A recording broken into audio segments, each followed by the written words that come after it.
A4 அல்லது legal டிசைனை 10க்கு 15 மாஸ்டரில் print out எடுக்கிறதுக்கான செட்டிங்ஸ் பார்க்கலாங்க.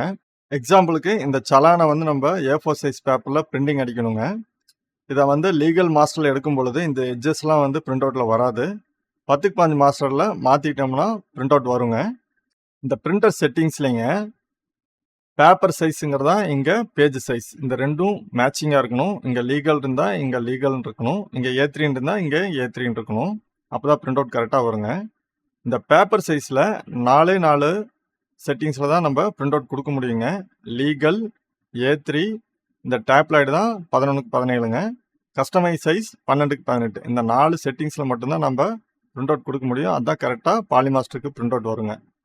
இந்த டிசைனை 10க்கு 15 மாஸ்டரில் பிரிண்ட் அவுட் எடுக்கிறதுக்கு இந்த பேஜ் சைஸை லீகல்ல இருந்து A3ன்னு மாற்றிக்கலாம். டாப்பில் 30 to 40 mm கிரிப்பர் மார்ஜின் வச்சு டிசைனை பொசிஷன் செஞ்சுக்கலாம். Ctrl+P கொடுத்து பிரிண்ட் அவுட் கொடுக்கும் பொழுது இந்த செட்டிங்ஸில் லீகலுக்கு பதிலாக A3ன்னு மாற்றிக்கணும். ஓகே கொடுக்குறோம். ப்ரிவ்யூ பாருங்கள், கரெக்டாக வந்து இந்த 40 mm தள்ளி இந்த டிசைன் இருக்கும். டோட்டல் டிசைன் வந்து ப்ரிவ்யூவில் வந்துடும். இப்போ பிரிண்ட் அவுட் கொடுத்தா கரெக்டாக வருங்க. Thank you for your like, share, subscribe.